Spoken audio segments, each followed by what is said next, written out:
Some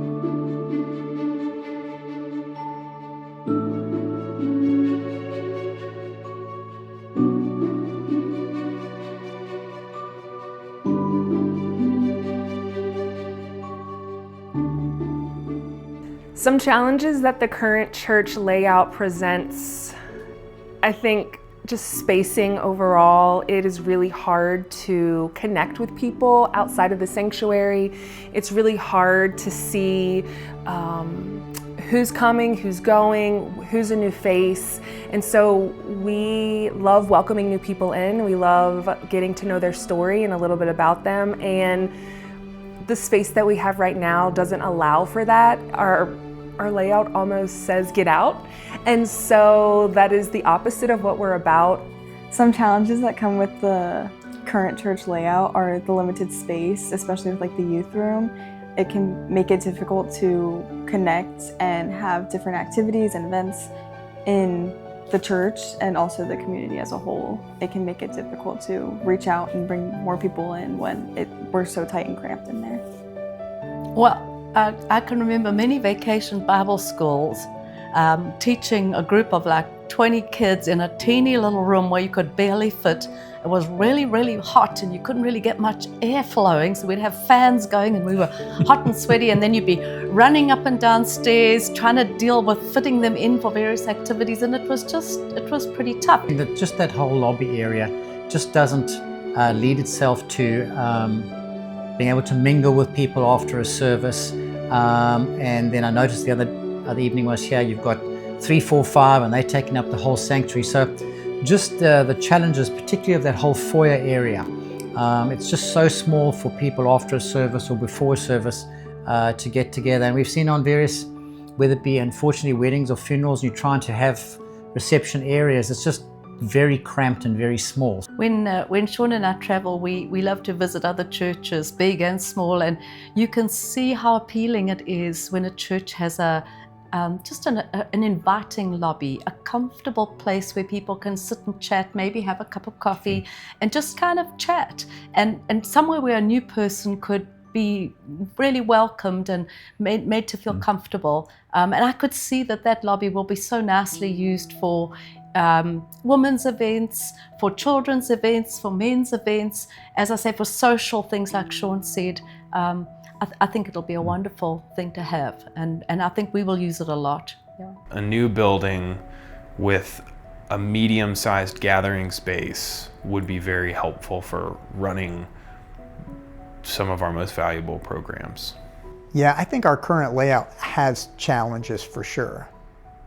When you have 300 plus people gather at a worship service and that service ends and they all head for the door, right now we have a small hallway and there's nowhere to go. It's kind of like being at the circus and watching everybody try to stuff into a clown car and they can't all fit and there's nowhere to go. Or maybe it's more like an airport where you land and you get off the plane and you're like, okay, I'm here, now I'm in the parking lot, what do I do? Well, I leave. And that's because airports are transition places. You're on the go, you're moving, but churches are supposed to be places where you connect and gather and fellowship. Having a gathering place for that will be a monumental change for us that is really important and significant for the life of the church. It tells people, we want you here and we want you to stay. We want you to connect and be part of our church family. In addition to that, the challenge for our kids, for 3, 4, 5, and for our students, our youth group, you can't fit 50 people on a Sunday night in the youth room. It's not made for that kind of space. And so they're challenged as to what they do, and inside, outside, and different places. And so having this gathering place will allow both 3, 4, 5 and the youth group to have large spaces in the sanctuary and the gathering place that will be very beneficial for all.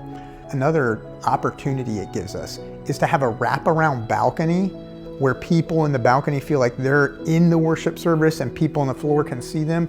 It brings us together and brings even greater unity in that sense for the worship.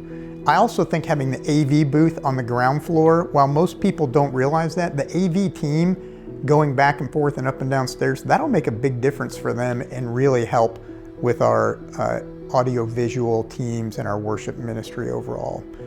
I would also add another thing that I think is a challenge to our current space, and that is, again, going back to not having a lobby or a gathering space. When we do funerals, it's very difficult to have people kind of get to the family when they're kind of crunched into a corner of the sanctuary.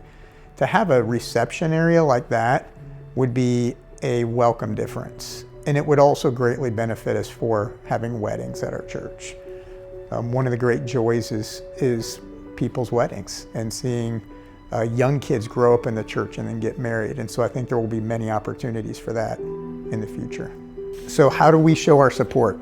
I can answer that one of two ways: how I'm going to show my support, or how I want to encourage you to show your support. And I think the answer is the same. First, pray. No joke, pray.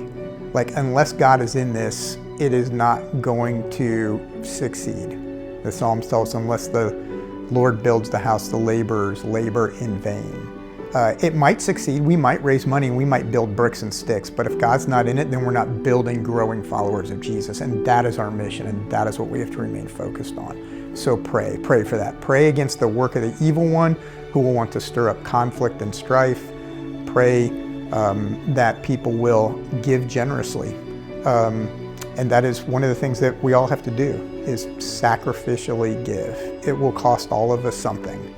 And we'll have to consider what that looks like. How do we reallocate priorities in our spending? Maybe there's things that we repurpose. Maybe you've paid off a car loan and you can think about, okay, since that one's paid off, maybe I'll take that loan payment and use it for the next few years to give toward the building. Or maybe you have a child that's leaving daycare and you don't have that expense anymore. Maybe you have sold a house and you want to give some money from that. Maybe you have assets and you can give through a charitable trust or a donor advised fund. Those are all ways you can think about giving. You could take on a part-time job or delay retirement. We could list on and on and on and on. But the reality is, in order to raise $2.5 million, it'll take every one of us, and we will all have to give sacrificially. But it's worth it, because it is for the kingdom and for the future of the church, this community, and the generations to come. And so I would say what you can do to support it is to pray and to give. And the last thing I would say is serve. Don't stop serving. Keep doing what you're doing. God is blessing the ministries in such great ways, and we want to continue to see that. That is our mission, and that is the focus. Keep doing that no matter what happens with the building, and God will be in it, blessing it. So let's support it together.